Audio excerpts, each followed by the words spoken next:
আসসালামু আলাইকুম। আজকে রয়েছি আল জামিয়াতুল আশরাফিয়া ইজহার উলুমে এবং তার প্রতিষ্ঠাতা হচ্ছে হুজুর শাইখ আজম শাহ সৈয়দ মোহাম্মদ ইজহার আশরাফ আশরাফি আল জিলানী রহমাতুল্লাহি আলাই।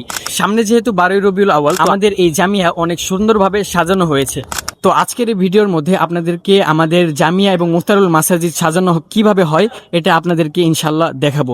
শুধু আমাদের এই জামিয়া এবং মুফতারুল মাসাজিদই নয়, আমাদের জামিয়ার যে মাঠটি রয়েছে এখানে পতাকা দিয়ে সাজানো হবে, সেটাও ইনশাল্লাহ আপনাদেরকে দেখাবো। যে জামিয়ার রাস্তা রয়েছে এই রাস্তাটুকুতে বিভিন্ন পতাকা দিয়ে সাজানো হবে ইনশাল্লাহ। আর জামিয়ার বাইরে যে রাস্তাটি রয়েছে এটা সাজানোর জন্য আমাদের ছাত্ররা যারা আছে জামিয়ার, তারা এখানে এসে পড়েছে এবং ওই সাইডে পতাকা দেখতে পাচ্ছেন। এই পতাকাগুলো রাস্তার সাইড দিয়ে লাগানো হবে, জায়গায় জায়গায় পতাকা লাগাবো এবং বাইরেও পতাকা লাগাবো।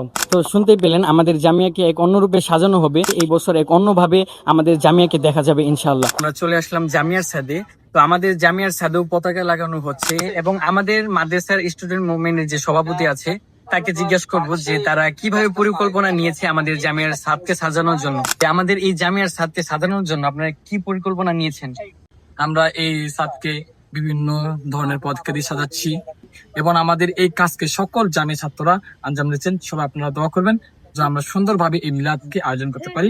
তো আমি এখন আমাদের জামিয়ার মাঠে আছি। তো আমরা দেখলাম আমাদের জামিয়ার ছাত্ররা জামিয়ার যে রাস্তাটি আছে এখানে বিভিন্ন রকম পতাকা দিয়ে সাজাচ্ছে এবং আমাদের মুফতারুল মাসাজিদের ছাদে এবং আমাদের জামিয়ার ছাদে তারা বিভিন্ন পতাকা দিয়ে সাজাচ্ছে। কম পতাকা লাগানো হয়েছে আমাদের মাঠে এবং আমাদের মাঠে বালু ফেলানোর জন্য বালু আনা হয়েছে।